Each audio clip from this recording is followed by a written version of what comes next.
On de la raconte sur Europe 1. Le journal du monde de Sophie Larmoyer est une occasion quotidienne de parler de pays dont on parle peu, et ça va être le cas encore ce soir, puisque notre première histoire, bonsoir Sophie, Bonsoir Christophe, se situe au sud de l'Inde, où un trafic a été démantelé le mois dernier. De très jeunes filles étaient proposées à des hommes riches du Golfe, pour un mariage, bien entendu. voilà, ça se passe dans la ville de Hyderabad, devenue une grande place pour les entreprises de high-tech, mais qui compte beaucoup de quartiers pauvres, dont une bonne partie de la population est musulmane. Et c'est dans ces ruelles de la vieille ville que des rabatteurs recrutaient littéralement des filles, souvent très jeunes, en leur faisant miroiter une nouvelle vie à Oman ou Dubaï, dans un palais, et puis 30 000 roupies pour leur famille, c'est un peu moins de 400 €, et puis peut-être même une maison pour leurs parents. Bref, ce mariage avec un garçon arabe allait tout changer. Et puis les adolescentes se retrouvaient alignées avec 20 autres dans un hôtel. Le riche monsieur du Golfe faisait son choix, puis signait des papiers avec un célébrant musulman de Mèche qui avait falsifié l'âge de la demoiselle, les papiers du mariage, mais aussi très souvent celui du futur divorce. Ça veut dire que le divorce était déjà programmé. Voilà, pour 2, 3 ou 4 semaines plus tard, au lendemain du départ du riche monsieur qui serait reparti dans son pays. Ça peut s'appeler un mariage arrangé et temporaire, mais en droit c'est plutôt de la prostitution déguisée. Les filles ne sont au courant de rien, évidemment. D'ailleurs, souvent l'entremetteur leur avait parlé d'un garçon, et c'est un monsieur de 62 ans qui se pointe. Ça s'appelle du trafic d'êtres humains. Exactement. Et c'est d'ailleurs pour ça qu'une trentaine de personnes a été arrêtée le mois dernier. Alors vous avez compris l'hypocrisie absolue de ces hommes, ne pouvant pas toucher à une femme hors mariage. Ils épousent, le temps de leur séjour, une fille jeune et pauvre qui sans doute ne dira rien. Les associations qui ont aidé la police à démanteler ce trafic dénoncent un véritable système, une industrie du tourisme sexuel, un marché international de filles qui irait bien au-delà des 30 personnes arrêtées à Hyderabad et à Bombay.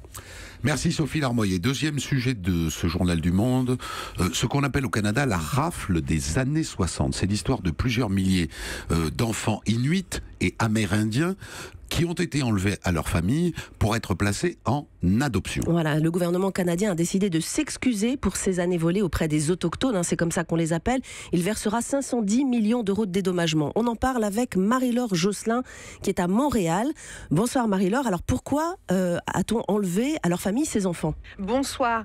Alors, il y avait de multiples prétextes. En gros, toutes les familles qui étaient considérées à risque pouvaient se voir arracher leurs enfants, que ce soit pour un problème de santé, même passager, ou pour cause de pauvreté. On a eu l'exemple d'enfants emmenés par les services sociaux car il manquait du lait dans le réfrigérateur. On parle de 11 à 20 000 enfants adoptés par des familles non autochtones, une pratique qui a continué jusqu'en 1984. Et ces enfants, on ne les proposait pas seulement au Canada, mais aussi aux États-Unis et en Europe. On parle d'une campagne de commercialisation agressive. Ils étaient répertoriés dans des catalogues où on leur accordait une valeur monétaire. Alors pourquoi est-ce que le gouvernement finalement fait ce geste historique, Marie-Laure ?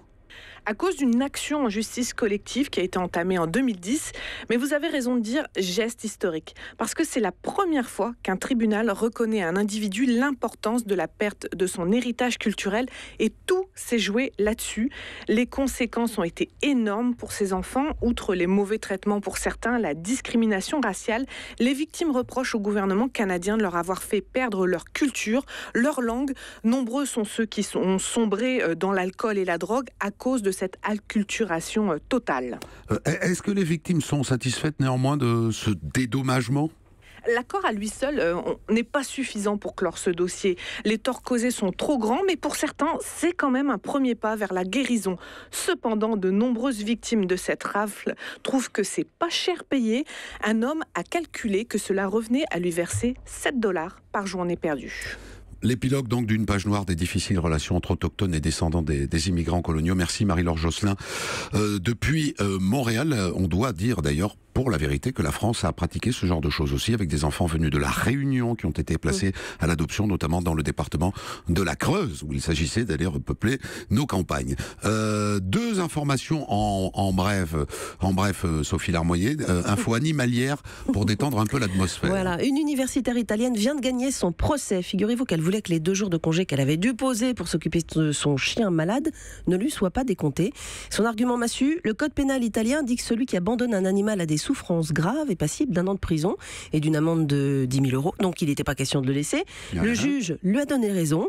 Ces 2 jours seront couverts par l'allocation pour absence liée à des raisons personnelles graves ou familiales. Un chercheur néo-zélandais a découvert une nouvelle espèce de guêpe. Et il lui a donné un nom surprenant, Lucius Malfoy. Vous savez qui c'est, Lucius Malfoy? C'est un méchant dans Harry Potter. C'est le père de Drago Malfoy, méchant lui aussi, qui est en cours avec Harry. Bref, un nom de méchant pour une guêpe normale, vous dites-vous, mais non, pas du tout. Cet entomologiste veut en fait réhabiliter les guêpes, derrière les dards desquels se cachent des êtres gentils, paraît-il. Oui, parce qu'à la fin, Lucius Malfoy quitte le camp de Voldemort, le camp des méchants. Je crois surtout que ce fan de la saga Potter voulait qu'on parle de sa guêpe, et c'est plutôt réussi. Il a réussi à vous convaincre, vous-même en tout cas. Merci à vous. Europe